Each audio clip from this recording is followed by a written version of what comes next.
Hi everybody, I hope you're all doing really well. Back today to do my BookTube rewind for February, talking about all of the booktubers and booktube videos that I have been really enjoying over February and have just been bringing me a lot of joy. I started doing videos like this from last month and everybody seemed to really enjoy it, and I just like the idea of just spreading a little bit more booktube love and appreciation. So to get started talking about some video trends, common topics that cropped up a lot this month. In contrast to January, February saw a lot of Longlist and shortlists being announced for various literary prizes. The Women's Prize for Non-Fiction Longlist was announced on the 12th of February, and I really enjoyed watching lots of different people's reactions to that list. A lot of interesting titles I'd never heard of before. Personally, I was really pleased to see The Eagle in the Heart by Helen Castor make it onto the list. It's one of the non-fictions of this list that I'm really keen to get to, as well as Embers of the Hands, which is a Viking history. But yeah, there are other non-fiction titles in this list which I would never have picked up without the prodding of this prize. So I hope that particularly after Hearst Readathon I might get around to some of these. We also had the long list announced for the Walter Scott Prize for Historical Fiction announced. I saw Katie from Books and Things particularly did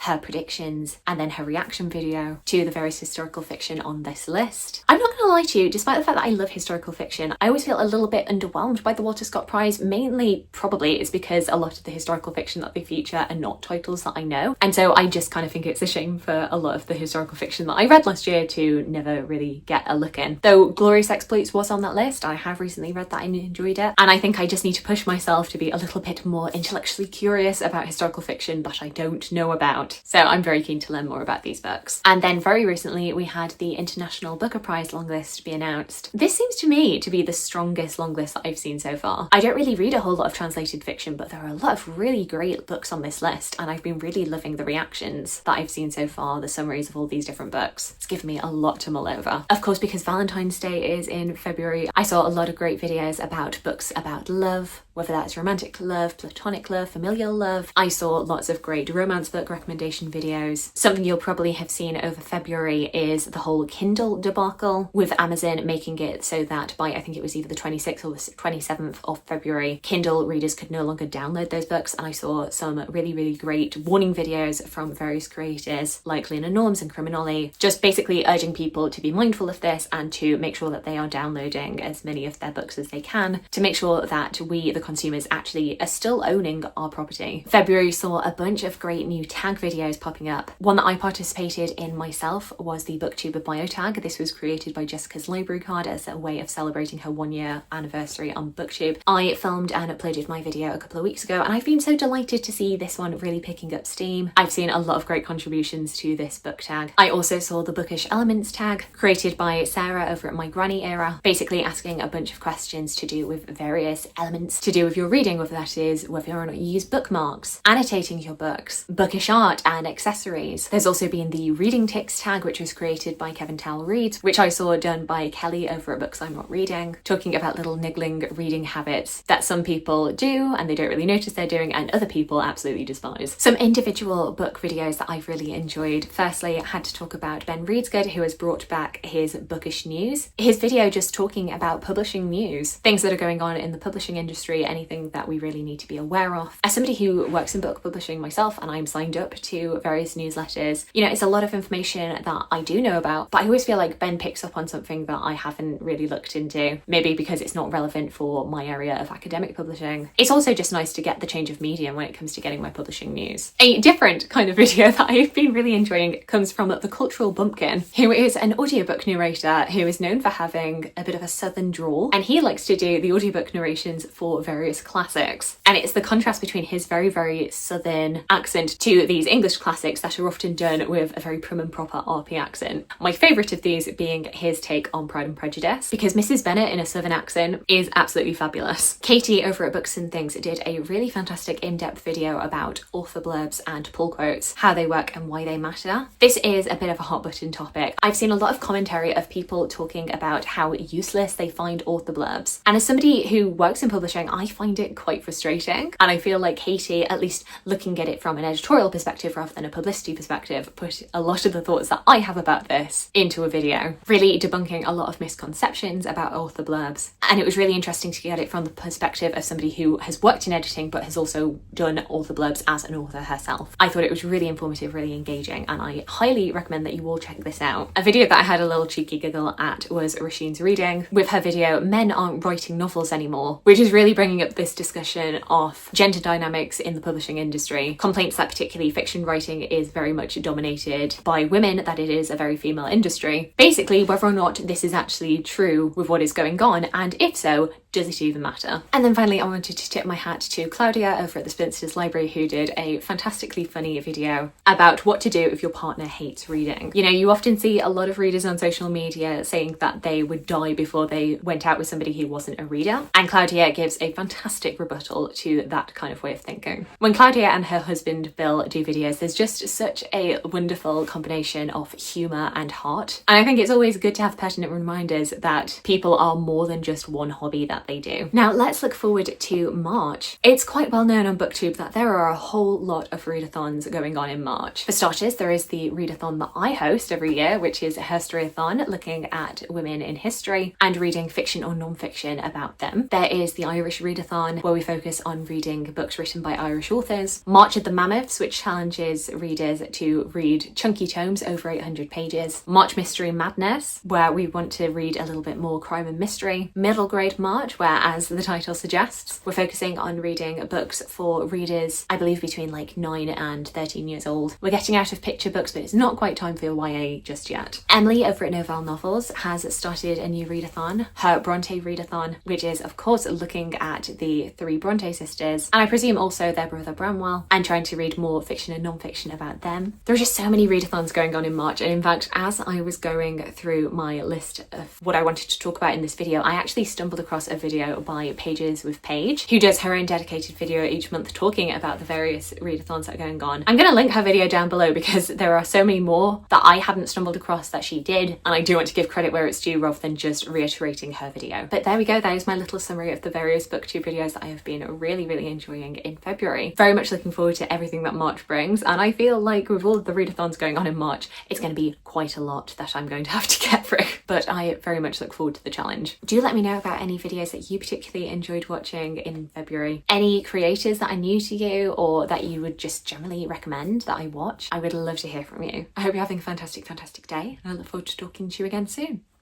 Thanks. Bye.